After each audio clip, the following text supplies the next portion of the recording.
Well, moving along, since we are halfway through the lightning round and running a little behind schedule, I think I will go ahead and introduce our second presenter today, Anna Orlando.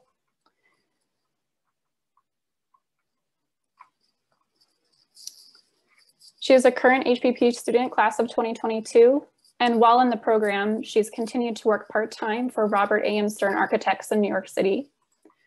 The title of her presentation is The Preservation Plateau in Groton, Connecticut. Despite its close proximity to large corporations such as the US Naval Base, Electric Boat, Pfizer, and the University of Connecticut Avery Point campus, Groton has faced economic challenges and an uncertain future. Her discussion will touch on the conditions of this historic town, her experiences as a resident, and possible directions for its urban development. Anna, to begin, go ahead and share your screen. Okay, thank you.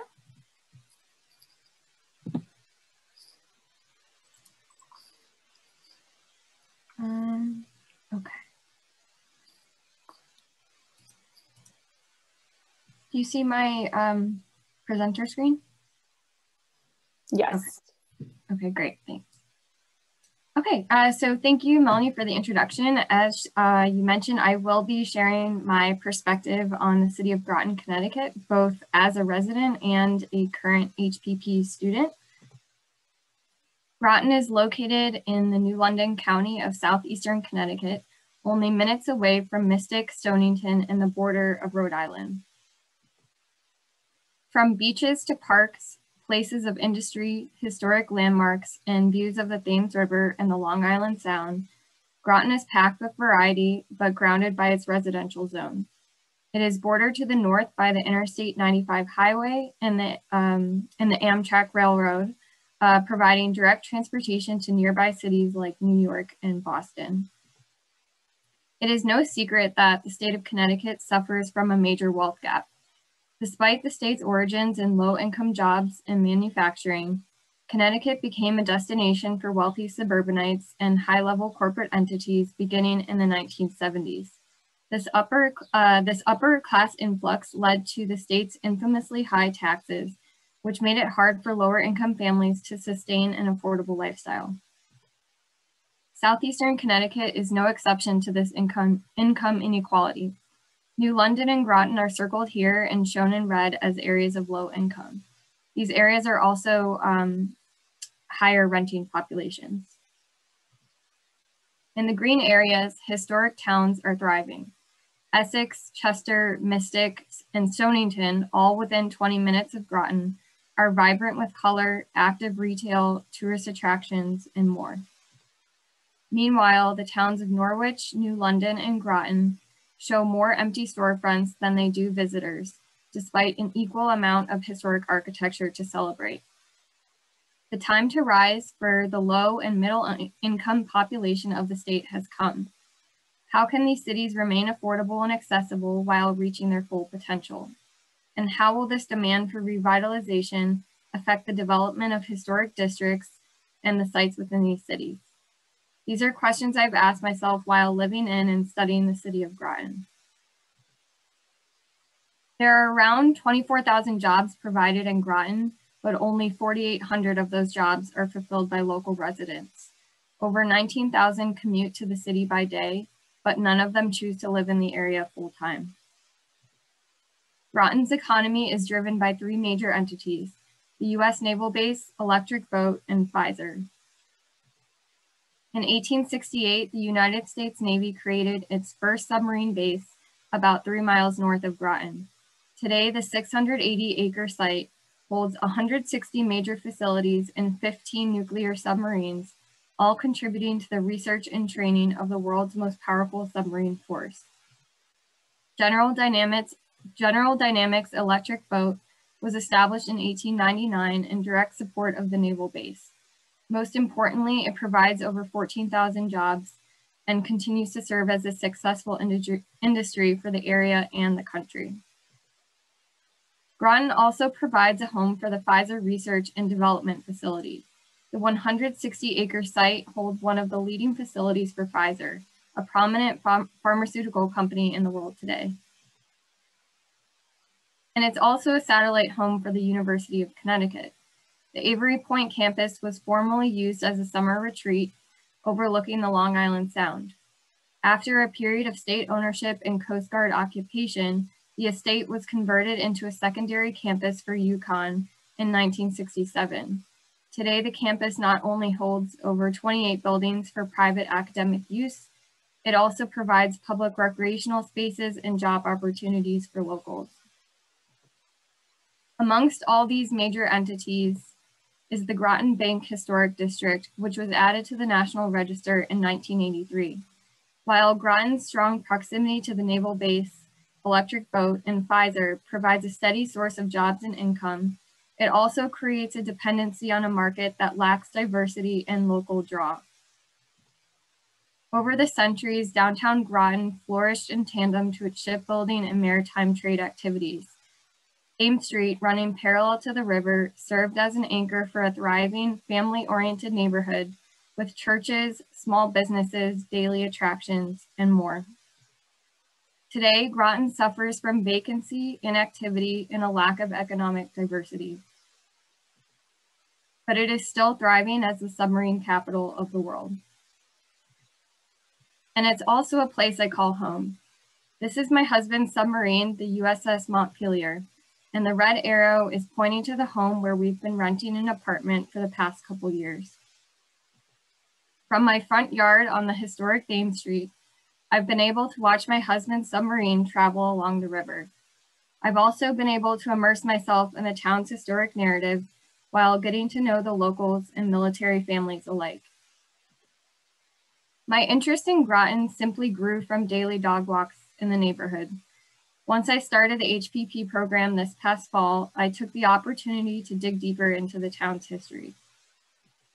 Meeting locals, learning their stories, and layering firsthand observations with my academic work has allowed me to truly understand the importance of local advocacy and passion in the preservation field. I'd like to share with you a few sites that I've come to know and the people behind them. While this will only scratch the surface of what I've learned and observed, I hope you will enjoy this brief introduction to the city nonetheless. Let's go for a quick walk. At 112 Thames Street, we rent the bottom unit while our landlord and his wife occupy the unit above. This typology is extremely common for the neighborhood. Many Groton property owners rent their homes either entirely or partially to active duty military or college students. While there is a steady pool of renters, the neighborhood lacks a growing population of property owners who hope to make long-term investments. Directly next door to me is the Mother Bailey House. This house was once the home of a heroine of the Revolution and the War of 1812. Anna Warner Bailey fearlessly tended to soldiers and attained national fame and recognition for assisting the defense of Fort Griswold. She has received visits from various presidents and even was gifted a iron fence by President Andrew Jackson in 1833. Directly, I think it went backwards. So originally the city hoped that the house would become a museum or a bed and breakfast in honor of its history, but it will now become a single family home, and the empty lot behind the house will be developed into 3 duplexes for further renting. While the new owner claims to protect the historic integrity of the home, it is unclear how the city will manage its historic protection. The Friends of the Mother Bailey House feel quite defeated by this turn of events, but they will continue to raise money for the home's restoration projects. The Avery Copp House was a private home constructed in 1800. The house was passed down through generations until 1991, when the family members who inherited it decided to turn it into a museum in honor of its long history and significance for the city. Leslie Evans, the director of the museum, has worked tirelessly on this property since she was in college. Starting as an intern who helped clean and convert the house into a museum, she has guided this house to become a successful historic site and place of significance in the district. She even conducts reenactments with her staff for local schools. During COVID, Leslie worked with her staff to create a virtual tour of the home. She hopes to return to a master plan of the 3-acre site, which will allow for a more activated and income generating property, such as private events or even like public park use. And currently the site is hardly used by the public outside of afternoon weekend tours and the occasional dog walker passing through like myself. Further down Thames Street is a restaurant property that sits between a large parking lot and the Thames River Waterfront Park. While the building is for sale, it has been vacant for the past 15 years.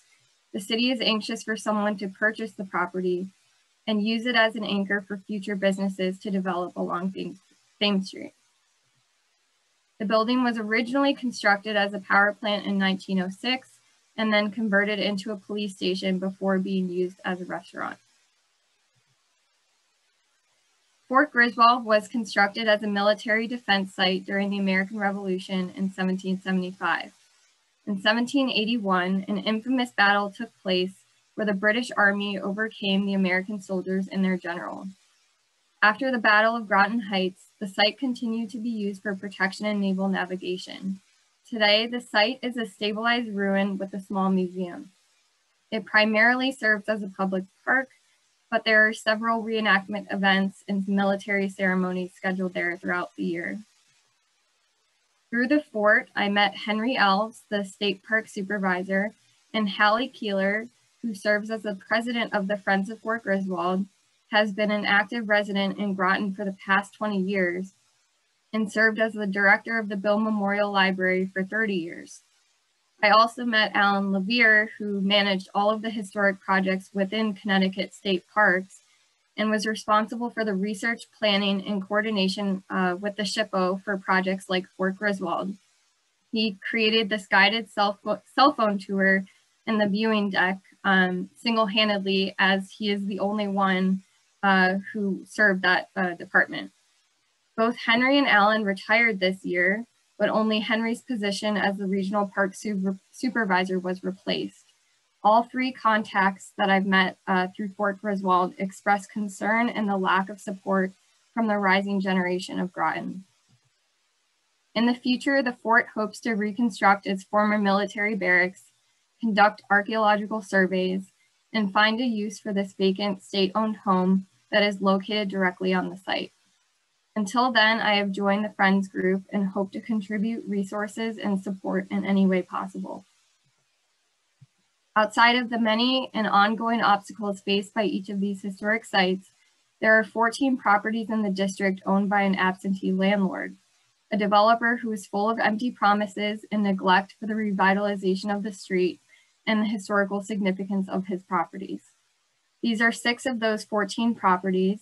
Some are vacant, some are in poor physical state, and there's even one which was mysteriously burned to the ground, leaving an empty lot behind.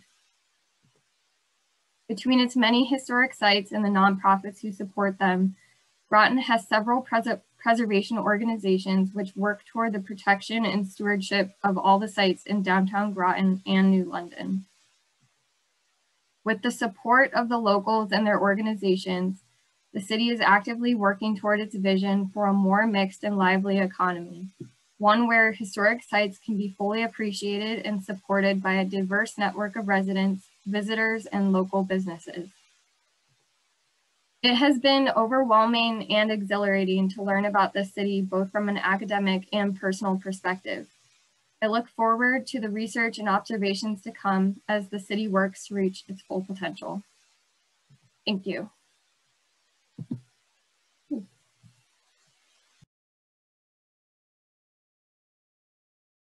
Thank you, Anna. That was great. So we'll open it up for questions, comments, reactions.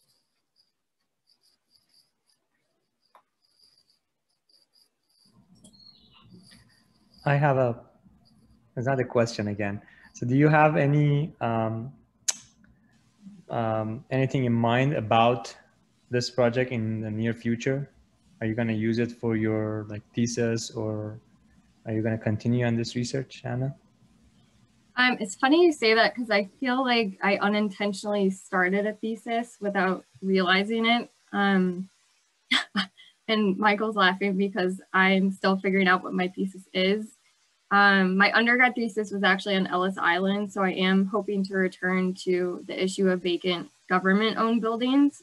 So it does overlap a little bit with what's going on in Groton. But I think I will, despite whatever happens with my thesis, I think I'm going to continue to stay involved with the community, attend the weekly meetings, and really just try to see how things are going to change, because it is intimidating to attend those meetings and see that I'm the youngest person there by over 20 years.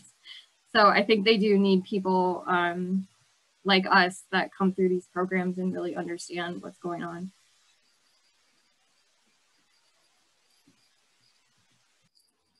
That's great.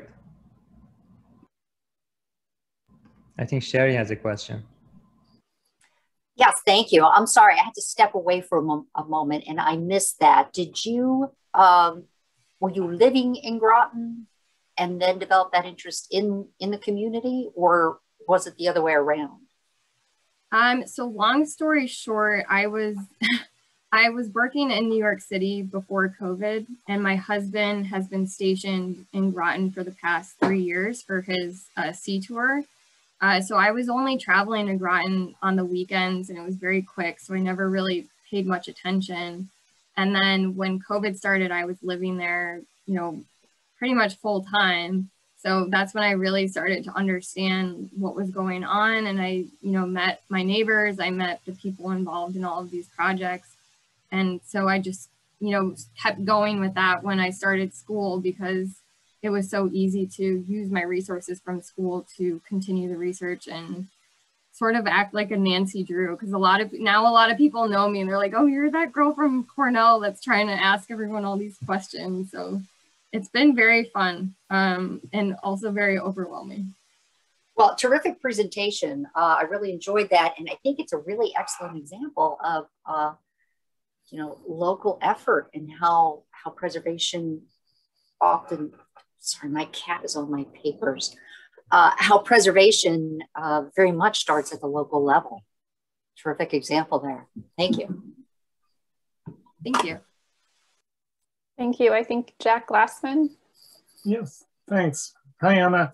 I saw in the one of the site plans there was a buffer, between the military. I just wondered what the nature of that security buffer would actually be in physical terms. That's a good question. So the base is it's completely, I don't even know how to explain. Like when you drive up to the base, it's completely walled off. You can still see in, but you need a military ID to get in. And then the submarine section is walled off again. So there's a lot of levels of security that you have to go through in order to actually get down to where the submarines are. But if you're on the water, they're still able to, sailboats and things like that are still able to come by. It's just the buoys kind of block everything off. But it's interesting because at first we weren't renting close to base. And then I found that apartment on Thames Street, and I just started seeing, I was sitting at my kitchen table and I would just start seeing submarines coming by every day. And I'm like, this is so strange. It should feel a little bit more secure than this, but you see submarines all the time. It's very common, and men in uniform are walking around like it's totally normal. So it's not necessarily kind of an additional preservation constraint or threat. I haven't noticed any historic buildings on the base, if that's what you're asking. They do have the very first nuclear submarine as a museum right at the entrance to the base. So that's usually where the public might go. And they also have an overlook area where you can kind of catch a glimpse of where all of the submarines are docked. But for the public, it's pretty closed off to actually get into base and see everything close up.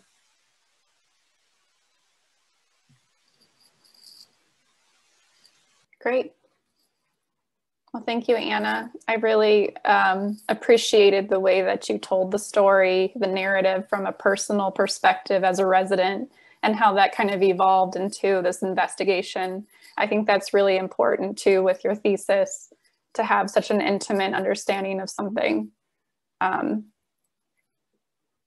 right, if that's everyone, then I think we will move along to the next presentation.